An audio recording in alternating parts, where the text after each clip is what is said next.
ಏನಿದೆ children's day ಇದೆಯಾ? ಇವತ್ತು ನನ್ನ ಮಗನ ಶಾಲೆಯಲ್ಲಿ ಮಕ್ಕಳ ದಿನಾಚರಣೆ ಇತ್ತು. ಮಕ್ಕಳೆಲ್ಲರೂ ಕಲರ್ಫುಲ್ ಡ್ರೆಸ್ ಹಾಕ್ಕೊಂಡು ಡ್ಯಾನ್ಸ್ ಮಾಡ್ತಾ ತುಂಬ ಎಂಜಾಯ್ ಮಾಡ್ತಾಯಿದ್ರು. ಟೀಚರ್ಸ್ ಕೂಡ ಅವ್ರಿಗೆ ಸಪೋರ್ಟ್ ಮಾಡ್ತಾ, ಚಿಯರ್ಸ್ ಮಾಡ್ತಾ, ಕ್ಲ್ಯಾಪ್ ಮಾಡ್ತಾ ತುಂಬ ಎಂಜಾಯ್ ಮಾಡ್ತಿದ್ರು. ಮಕ್ಕಳೆಲ್ಲ ಡ್ಯಾನ್ಸ್ ಮಾಡಬೇಕಾದ್ರೆ ತುಂಬ ಕ್ಯೂಟಾಗಿ ಕಾಣ್ತಾ ಇತ್ತು. ನಾವು ನವೆಂಬರ್ 14ರಂದು ಮಕ್ಕಳ ದಿನವನ್ನು ಆಚರಿಸುತ್ತೇವೆ. ಈ ದಿನ ಭಾರತದ ಮೊದಲ ಪ್ರಧಾನಮಂತ್ರಿ ಪಂಡಿತ್ ಜವಾಹರ್ಲಾಲ್ ನೆಹರು ಅವರ ಜನ್ಮದಿನ.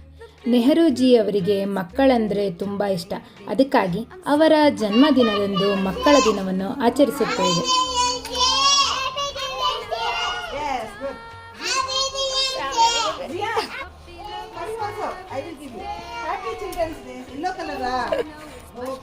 Happy Children's Day.